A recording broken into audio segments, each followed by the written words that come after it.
come here today to announce my candidacy for the Democratic nomination for President of the United States. Yes, welcome back to American Agenda. Our next guest says the Democratic Party is off the rails and the 2024 presidential election should be a template for democracy in our nation. And joining us now is 2024 Democratic presidential candidate Robert F. Kennedy Jr. Mr. Kennedy, thrilled to have you here with us on Newsmax, especially in studio. We were chatting a little bit before, during the break, and you said you're having fun. You're enjoying this. I am. I'm surprised that I am. As I was saying to you, Katrina, I've campaigned my whole life for other candidates, and and this is a lot more fun campaigning for myself. But also, it's easier than what I was doing, which is litigation and writing books, which is exhausting. And I don't know, I'm finding this just a lot easier, a lot more rewarding and fun. That's great. Yeah, let me ask you about the Democratic Party, where it stands now, because there's been a lot of change since, for instance, your uncle was president, your father was active, obviously, in the government, even with him. You've described the Democratic Party as neocons, the war party, the party of neocons. It's become the party of Wall Street, the party of censorship, which you think is antithetical to liberal values. What makes you a Democrat today, and how would you like to see that party change? Well, I feel like I'm a traditional Democrat, that that the values in the Democratic Party that I believe in is the same Democratic Party that my uncle, my father, that FDR believed in, which is you fight for the little guy, the middle class, a lot of the kind of cops and firefighters who were the key core constituencies of the party have been abandoned. And, in urban neighborhoods, people are feeling like immigrants at the border are being put in a more advantageous position while the urban neighborhoods are languishing. Mm-hmm. And even the mayor of New York has complained about that recently, but also just on core issues like censorship. The word liberal means freedom, and it came from freedom of speech. It was about freedom of discourse and debate, free flow of information, and now the Democratic Party is not only censoring people from the White House, censoring political dissent from the White House, but it's enveloped in this entire, kind of woke culture, which is about canceling people rather than engaging them in discourse and having having no boundaries on the kind of things that we're allowed to talk about. Let's talk about everything. My father believed that. My uncle believed that. They believed that our policies should be able to prevail in a marketplace of ideas. They were against all of these restrictions that, in the McCarthy era of punishing people who had different thoughts, different ideas, and they said, no, those are welcome. Mm-hmm. If we can't win the war against communism in the marketplace of ideas, if we can't beat the communists in debate, then something's wrong with our system. Mm-hmm. We ought to be proud of our system, we ought to be willing to defend it, and we ought to be fearless about be able to talk about vaccines. We should be able to do that on air. We should be able to talk about the cost of lockdowns to this society. Why is nobody talking about that? Those lockdowns cost us $16 trillion. They shifted $4 trillion in wealth from the beleaguered middle class in this country to this new aristocracy of billionaires. We created a billionaire a day during the pandemic, and the billionaires who were around before the pandemic increased their wealth by 30%. Meanwhile, we closed 3.3 million businesses, mm-hmm. including 41% of the black-owned businesses will never reopen, and those had 3 generations, in some cases, of sweat equity in them.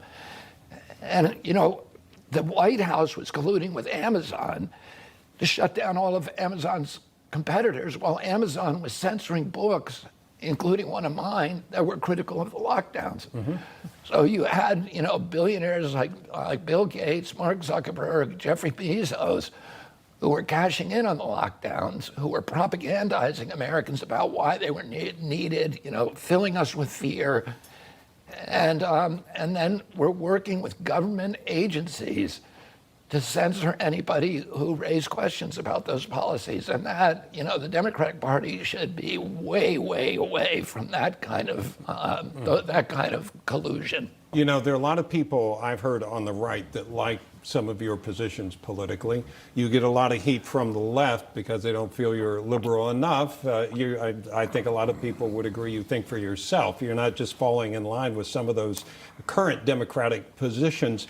Would there be any chance that you would run as an independent if it didn't play out favorably for you with Democrats? I have no plan B. I intend to win the primaries and to be the Democratic Can you give nominee. us that scenario? What do you think happens with Mr. Biden? Do you think it's because some people are questioning his mental acuity at this point, his physical abilities? We saw him fall yesterday, not that that indicates he's having mental challenges, but a lot of people feel that he may be diminished compared to where he was years ago. Do you think that's part of the equation where people might look for you?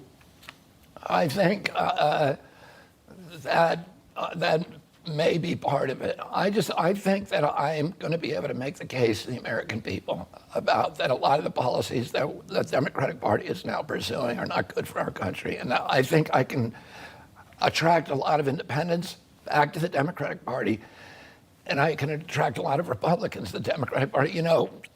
Many people who voted for Donald Trump that voted for Obama twice and then voted for Trump. And it's the same when my father ran. A lot of the people who voted for my father then 4 years later voted for George Wallace. A lot of the Democrats say, there's something wrong with those people if they voted for Trump, that they're deplorable, but they're not. They're Americans, and they want the best for our country, and they may have a different approach to it. But I think I can attract a lot of those people back to the Democratic Party, and I think more and more Democrats are going to see that, if the big bugaboo is defeating Donald Trump, then I'm going to be able to do that better and I'm going to be able to debate Donald Trump. I'm going to be able to beat him in a debate. I'm going to be able to confront him like nobody else can with the lockdowns and what they did to this country. Mm-hmm.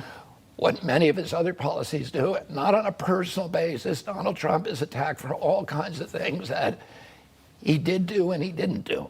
Mm-hmm. But I want to talk to him about policy. And I think that kind of debate will persuade even a lot of his most vocal supporters that I'm going to be able to do a better job in serving their interests as President of the United States. Mr. Kennedy, on a Wall Street Journal podcast earlier this week, you did say that you believe Donald Trump will lead us to a dark place. What do you mean by that? Well, I mean that.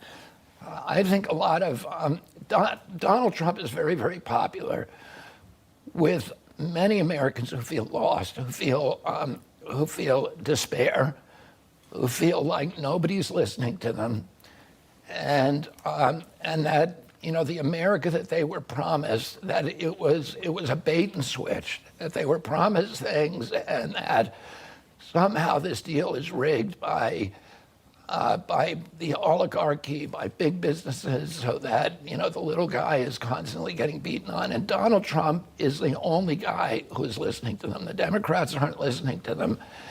And those to me are my people. Those are the people I've represented for 40 years.